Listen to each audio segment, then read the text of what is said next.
Stones in the salivary gland.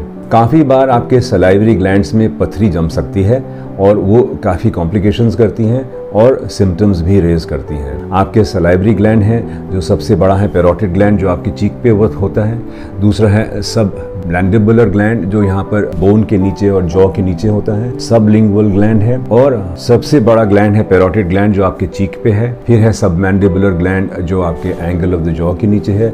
Sublingual glands हैं जो आपके मुंह के अंदर हैं और बहुत सारे माइनर सलाइवरी ग्लैंड्स हैं जो पूरे के पूरे ओरल कैविटी और ओरोफैरिंक्स में फैले हुए हैं और इनका काम है सलाइवा प्रोड्यूस करना।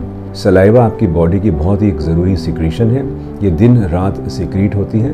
रात को इसकी सिक्रीशन काफ़ी हद तक कम हो जाती है, दिन में ज़्यादा होती है और जब आप खाना खाने जाते हैं तो उस समय automatically just the smell of the food itself or the taste of the food is enough to increase your salivary secretion and the smell and taste of food is enough जिससे सलाइवरी सिक्रीशन बढ़ती है, क्योंकि सबसे ज़्यादा ज़रूरी काम saliva का food की स्वॉलोइंग में होता है, फूड के डाइजेशन में होता है और डिस्फेजिया को बचाने के लिए स्वॉलोइंग की मूवमेंट्स को स्मूथ करने में होता है। कभी कभी सलाइवरी ग्लैंड्स में प्रॉब्लम हो सकती है और एक कॉमन प्रॉब्लम है स्टोन्स इन द डक्ट और इन द सलाइवरी ग्लैंड, जिसको हम सलाइवरी साइलिथियासिस कहते हैं। ये पैरोटिड ग्लैंड में होती है, लेकिन सबसे ज़्यादा स्टोन्स सबमैंडिबुलर ग्लैंड में बनते हैं जो आपके जॉ के नीचे ग्लैंड होते हैं, दोनों तरफ होते हैं, right side and left side. और इसमें कुछ कारण यानी कि अगर इन्फेक्शन हो गई हो, अगर सलाइवा की मूवमेंट स्लो हो गई हो, अगर स्लजिंग हो, अगर ग्लैंड में कोई इन्फेक्शन हो, अगर आपकी ओरल हाइजीन पुअर हो या आप डिहाइड्रेटेड हो, किसी और बीमारी के साथ जूझ रहे हो जिससे आपकी शरीर में कमज़ोरी है, इन सब चीज़ों के कारण कभी कभी सलाइवरी ग्लैंड में इन्फेक्शन होती है और कभी कभी सलाइवरी ग्लैंड और उसका डक्ट उसमें स्टोन बन सकता है। सलाइवरी ग्लैंड में जब डक्ट में स्टोन बनता है तो उसका सबसे पहला प्रेजेंटेशन है खाने के टाइम वो ग्लैंड बढ़ जाता है और बढ़ने के साथ साथ दर्द भी होता है। Why? Because as the capsule of the gland increases in size, the nerve fibers are stretched और nerve fiber के stretch होने से पेन होता है। ये प्रॉब्लम काफ़ी कॉमन है और बड़े छोटों सबको हो सकती है, दो normally we see it in the middle ages. Normally खाली एक ही ग्लैंड में दिखता है एंड सबसे ज़्यादा सब मैंडिबुलर ग्लैंड में पाया गया है ये। इसका इलाज क्या है? इसका सबसे पहले तो आप ENT स्पेशलिस्ट के पास जाके अपने आप को दिखाते हैं, वो जांच करके देखते हैं। अगर सबमैंडिबुलर ग्लैंड है तो एक उंगली वो आपके मुंह में डाल के देखेंगे और एक उंगली बाहर आपके गले में डाल के चेक करेंगे कि ये सबमैंडिबुलर ग्लैंड है कि लिम्फ नोड है, वो उनको पता चलता है एग्जामिनेशन से। उसके बाद कुछ इन्वेस्टिगेशंस होती हैं और सिंपल इन्वेस्टिगेशंस में है एक अल्ट्रासाउंड और अगर कोई शक हुआ तो डॉक्टर एक FNAC ऑर्डर करता है, फाइन नीडल एस्पिरेशन साइटोलॉजी, जिससे पता चलता है कि सब मैंडिबुलर ग्लैंड में क्या हुआ है, इन्फेक्शन है या कोई और प्रॉब्लम है। इस टेस्ट से हमको पता चलता है।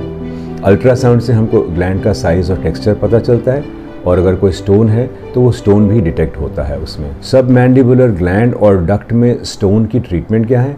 इसकी ट्रीटमेंट अगर शुरुआत है बीमारी की और अगर स्टोन छोटा है तो आजकल एक नई टेक्निक है साइल एंडोस्कोपी, जिससे हम ग्लैंड में एक छोटा सा पतला सा स्कोप डालते हैं, उस स्टोन को आइडेंटिफाई करते हैं और बास्केट के ज़रिए उसको एक्सट्रैक्ट कर देते हैं। लेकिन ज़्यादातर हमने देखा है, खासकर हमारे पेशेंट्स जब हमारे पास आते हैं काफ़ी लेट आते हैं, स्टोन काफ़ी बड़ा होता है, ग्लैंड में इन्फेक्शन भी होती है और काफ़ी बार 2, 3 या 4, 5 बार ग्लैंड में इन्फेक्शन हो चुकी होती है। इसमें फिर एक ट्रीटमेंट है ग्लैंड को निकालना, जिसमें हम ग्लैंड को सर्जिकली एक्साइज करके निकाल देते हैं।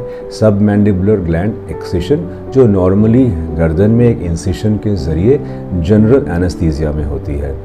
ग्लैंड को निकालना ज़्यादातर सेफ प्रोसीजर है, लेकिन ब्लीडिंग और इन्फेक्शन के अलावा एक नर्व आती है आपके एंगल ऑफ द माउथ की, वो ग्लैंड के बहुत पास क्रॉस करती है।